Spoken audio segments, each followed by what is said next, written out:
All right, now we're actually going to take a look at the contract form. This is the form you're going to fill out as a Mountain Association consultant if you want to establish a contract with us or just establish a new contract within the Salesforce system. We are requiring this of all our consultants. That way we can have your rates and contract information all within the same system for invoicing and project management. So taking a look at this form, we love that it imports your information directly from inside our system so that you can see that and update that as needed. For example, if your business name has changed, you can type something in there, or you can type in a phone number change. And these changes will update in our system because it's a custom link, custom URL. These provide updates for us as well. So you'll go through this form, you'll agree to receive text messages, you'll receive a confirmation text message if it's your first time doing that. Plug in your address, again, update the information if it's wrong or old.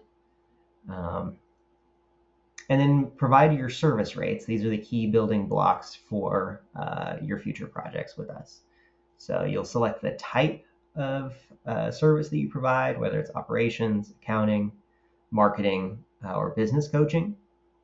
And then there are sub-activities within those. For example, if I choose marketing, web, photo, video, it's going to have those options in here too. Photography, videography, one-on-one coaching, for example. Because we assume that different folks have different rates. So maybe you charge $78 an hour for one-on-one coaching, but you charge $95 an hour for the videography. And maybe you have somebody at your business that does a little bit of business coaching too. So we can do maybe all activities for that. Maybe they're just one rate for all their activities. And that's $100 an hour. That way, all these are on file. When you come back and do an invoice later, you get to pull from these options for that invoice, which means it's crucial to keep it updated. If you need to update a contract form with us in the future, we'll go ahead and use the same form, same template, and one of our staff can send it to you. Okay, you'll attach a W-9 form because we have to have that on file for all consultants, and a resume. Our finance department needs that on file also. You'll check I'm not a robot. You'll hit submit. And then what will happen is that we'll go in a queue for us. And from that queue, we will export documents through DocuSign. And then we'll send that document to you for signature and run it through an approval process for signature by our president on our side. But this is the thing that kicks it off. So it's the starting step that we need from all consultants right at the beginning. Next, I want to show you what happens after you submit that form. If you hit submit, you are prompted then to fill out this consultant information form. This is for the listing of consultants as available to our clients. It's on our webpage. I can actually show that to you. It's right here. So this will be made up of folks who have submitted this form. And this allows you to create a little profile on here or update your profile on here where you have your name, your business, hopefully a photo, and some information about what you do. That way clients can find you and get a little info before they decide who to call for their project. Switching back to the form itself, this is what you fill out that ends up on that page. At some point in time, we're hoping to be able to pull this information through just like the contract form did. Right now, that's not quite there, but the goal is to have it work the same way with the pre-fill as the contract form. But you get the idea. Choose a headshot, upload the headshot, fill in any of this information as relevant. And the more information, the better, so that the client gets more information up front and can make a smarter choice with who they're calling about their project and their needs. We may add a little more information in here about subcategories. TBD on that, but something to watch out for. So at some point, you'll receive an email like this, welcome email saying your account has been created. In this case, you can see here I've received several of these because I've been testing, but you'll have links to go ahead to the portal from there. Now, in case you have to reset a password, which could happen, and which is what I'm also working on now, we'll take a look at this reset password email that I've sent to myself. Okay, clicking that to take me to the portal.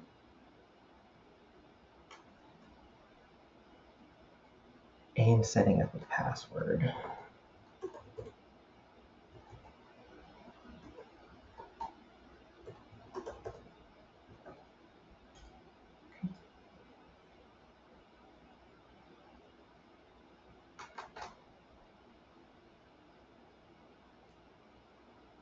From there, I can see what my active projects are down here at the bottom and what my tasks are that I'll need to take care of up here at the top.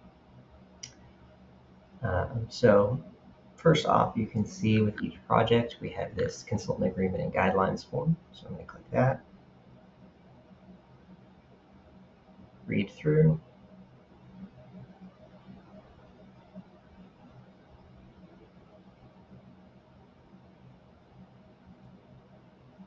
Accept, and submit. Moving back over to the project, you'll see that we need to schedule an assessment on this project. And that one's actually just accomplished by checking the checkbox and hitting update tasks.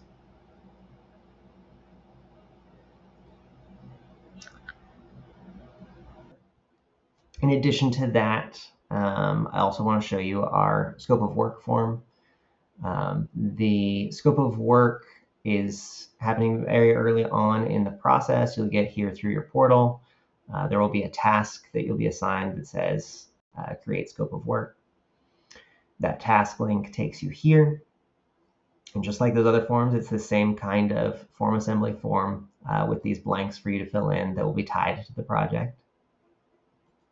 It's important to provide as much information as relevant and as possible in these. These help us with our grant funding and grant requirements and reporting. If we don't get what we need, we'll have to ask for more. But certain things that you know with Mountain Association is somebody that provides technical assistance for our clients, that's the main thrust of our services. This kind of coaching and outcomes and that kind of stuff is very important to document. Along with that, the initiate modules, important to document and say what you're going to use with the client. We will go ahead and get the client started on initiate, but we want you to carry on that work. And if you need training on that, you should receive that as a new consultant with your onboarding. But if you are not new or missed that, we're happy to provide. The timeline, this can be, I like these to be a little bit longer than just say, you could say something like this, 6 weeks, 8 weeks, something like that. But I prefer a little more detail. That really helps us know what's going on. So you might say 2 weeks for part 1, creating a marketing strategy, let's say. 2 weeks for part 2, building platform. And 2 weeks for part 3, training clients to use platform and strategy. This was very idealistic on my part. With the 6 weeks, as you see here, typical timeline is 3 to 6 months. We do note that often clients take longer than you predict as the consultant. This is just the case with a lot of our clients, and so it's good to budget extra time. So with that, I'm actually going to go up here and double my amount of time.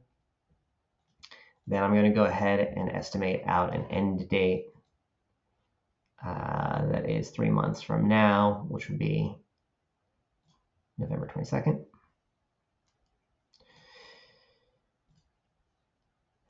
And then I want to be careful with that end date, mindful of it. That's going to appear on a lot of things, including the invoices and the project portal as we move forward. I want to be mindful of that as we get close to that end date, because there are triggers and automations that are based on that end date. So if you see yourself getting close, especially getting down to within a couple of weeks of that, or close to a couple of weeks, we want to go ahead and extend that out if necessary. So please be in communication with us. We'll try to be in communication with you, and make sure that end date stays accurate. All right, the nitty gritty stuff is in pricing, which is per project or per hour. We recommend and prefer per hour pricing. And you'll see this brings in your rates that you have in your contract. Let's say it's going to take 45 hours. So you'll see a subtotal there. If I had multiple rates, I might choose another service. So if I could do business coaching, I might choose that here, and say, I'm going to do some of this marketing, and I'm also going to do some of this business coaching. And you can add as many services as you want to make the custom scope of work that's needed. You'll also want to include travel up front. Travel is charged at half your hourly rate or half your lowest hourly rate, which you see here is $150 for my consultant. So then travel rate is $75. Total travel hours, let's say we're making one trip to visit the client and it's a 2.5 hour drive each way. That means we'll have 4 billable hours at that $75 rate for a total of $300. Let's say it's also about 250 miles round trip. We'll plan to get paid for that as well. Keep in mind that first hour is considered commute time and is not billable, so that's already factored in. When you see later on your invoices that that your travel hours are taking away from your total time or decreasing your total time as you enter your invoices, that's accurate. That's the way it's supposed to be, because you've already included the hours, the total hours specifically, not just billable hours. You've included the total hours here at the front end. So total number of hours to complete our project is the 45 that I said for marketing and the 5 hours I said for travel. Along with any additional expenses, let's say you have to buy a plugin and license for this marketing project, and that's $250. And we'll plug that in here. That brings the total cost up to $74.75. It gets broken down here according to the split agreed upon by Mountain Association and the client prior to your meeting, and prior to you doing the scope of work. That allows us to see what we're committing to, the client to see what they're committing to. And then at that point, we go ahead and hit submit. When you hit submit, it goes through an approval process at which the staff person, Mountain Association staff person, takes a quick look at it, make sure that it is matches the guidelines, that there were no errors. And then the client takes a look at it after that to make sure that it is what they agreed to, what they talked about with you as the consultant. And what they're able to afford for their portion. And then thirdly, it goes to leadership at Mountain Association, whether that's the director, CPO, or president, depending on the cost, for budget approval. Basically, they're minding the budgets and keeping an eye out for that. And so it has to go to them to review and approve before finally being noted as approved and populating all this information in your project portal.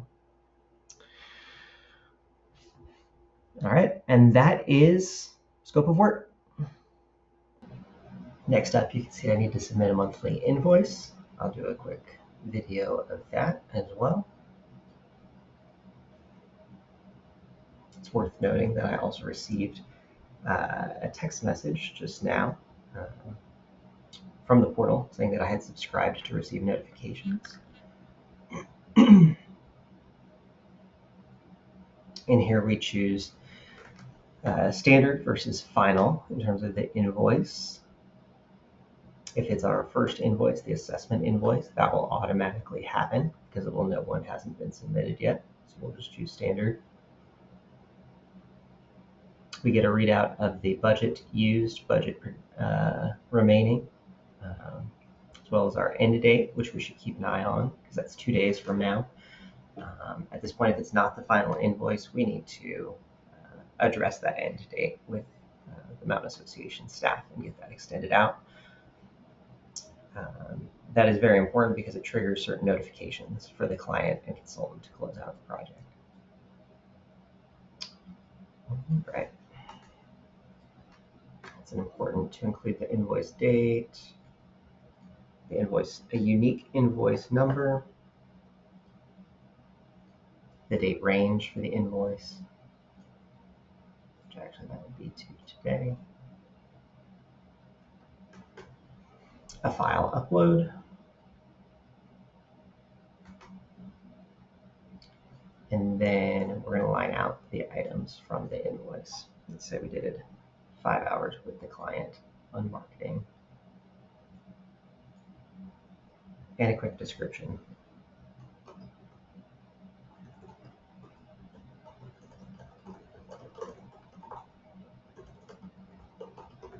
For example, what we did with the client.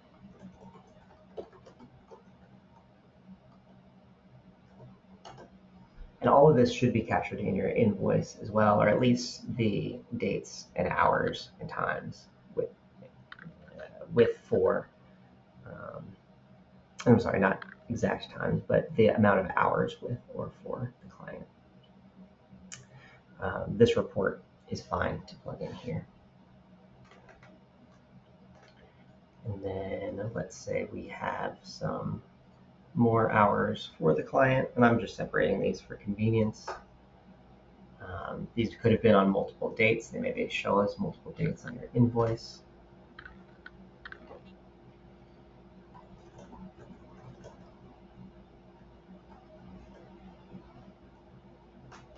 And some quick reporting activities there again too.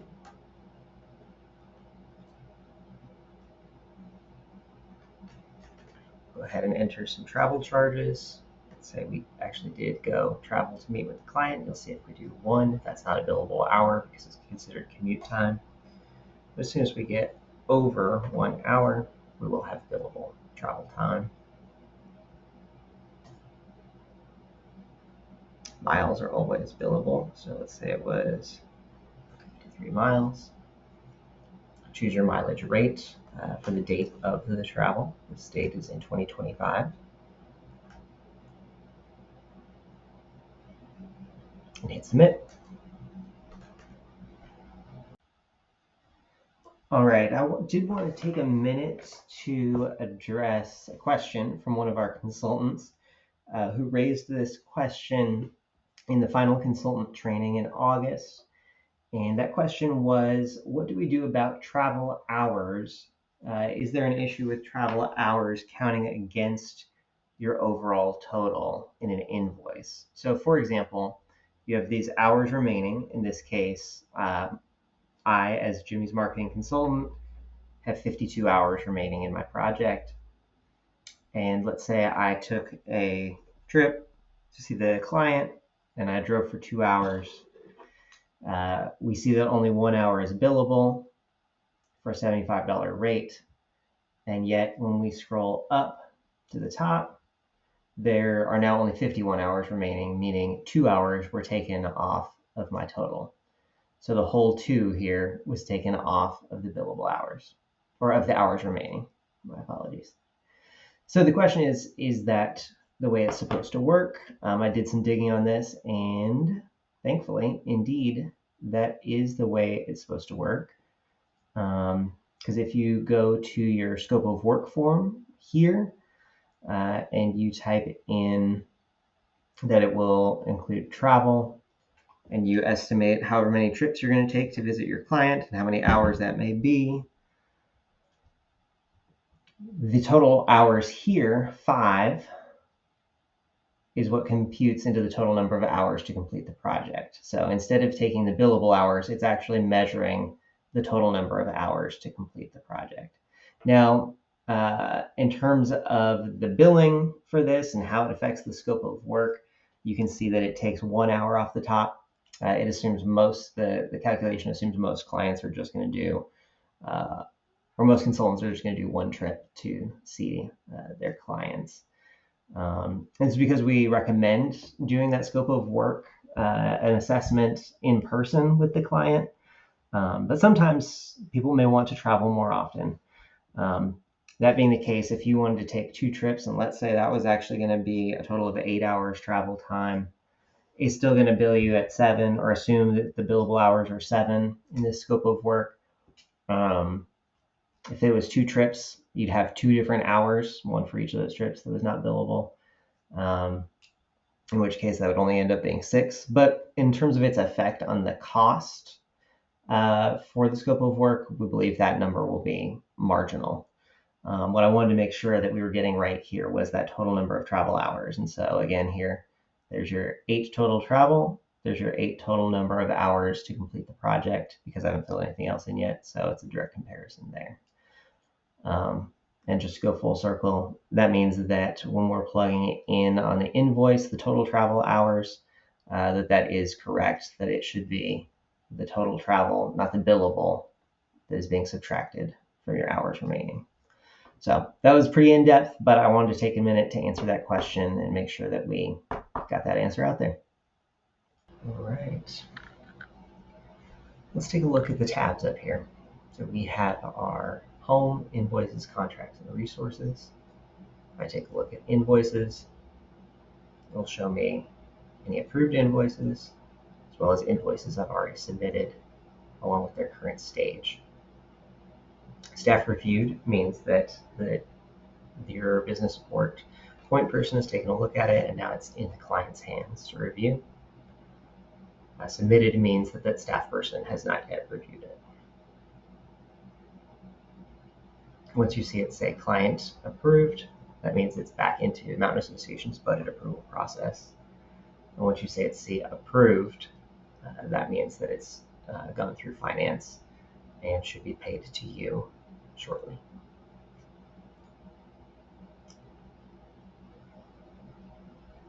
In contracts, we can take a look at my established contract as a consultant.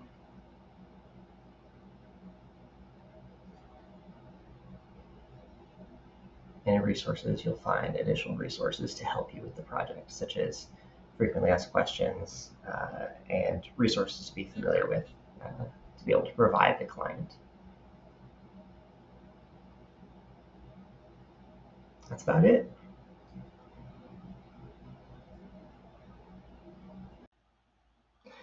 All right. Lastly, when we are getting ready to close a project, if you're the consultant, you are going to submit your final invoice. I think we've already talked about this at some point when we talked about invoices, but you'll click Final Invoice on that invoice, and then you'll go ahead and review the details. You will see how close you come to using all the hours, to using all the budget, and put all your information in here just like you would with any other invoice. In this case, I do see, let's say there's 33 hours remaining. Maybe I used 32 of them. Let's go ahead and plug it in here. You'll see that I came within 1 hour of using that budget. And then the same, or of using that hours, and then using the budget would be the same thing when we plug in budget.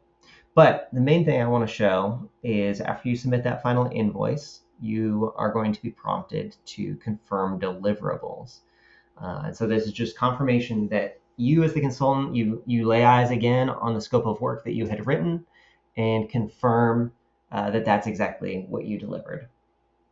So for example, you wrote an overview of the scope of work way back when the project began, what you were going to provide, the training that you were going to provide, the outcomes that you were going to achieve, the initiate modules, the timeline, and that estimated end date. Now that estimated end date may have shifted. That's okay.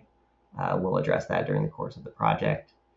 But then you'll look at your pricing, the additional expenses you are going to purchase, and then the total project cost and cost split. So basically you're just reviewing this, saying, yes, this is what we projected, this is what we achieved. You check the box, you hit submit. That sends it over to the client to review and say the same thing, which is important for our closeout process. The client has to affirm that they received these deliverables before we can consider the project closed. So That's closing out a project, just going through all of that and making sure to cross all the T's, dot all the I's. And then, of course, if there are any issues, we can address them at that time. All right, let's take a look at our one of our questions from a consultant in the last training session that we had. It was a great question about our scope of work and invoicing and how it captures the commute hours for folks. So I do want to look at that. We'll do an overview of both from both sides. So looking at this is the scope of work form. I've got a bunch of test information in there, as well as some per hour pricing. I plugged in, to make this hopefully as simple as possible, plugged in 0 hours, and then 2 travel hours. So you can see there's 1 billable hour there for an estimated total of $42.50. You can see the hourly rate was 95. So we cut that in half and multiplied by the 1 billable hour for $42.50. Everything else I've left at 0. We'll go ahead and submit. And then I'll be right back with an invoice. Okay, we're back with an invoice for the same project after that scope of work form. I'm going to click standard invoice. We see we've got $42 remaining. We've got 2 hours remaining. And I'm going to go ahead and plug in our travel charges. I'm going to say we did 2 travel hours, which again is 1 billable hour, $42.50. And then I'm going to scroll up to the top, and we have 0 hours remaining. So you'll see that the commute hours were computed at the beginning with the scope of work, and then at the end with the invoice.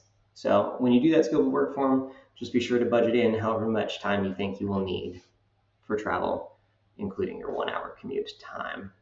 If you're doing multiple trips, we think that that will mostly be negligible. Most projects have 0 or 1 travel trips, but if you have more than 1, it really shouldn't affect the budget too much. And if you have any questions, let me or your business support specialist know, and we will address them then. Thanks.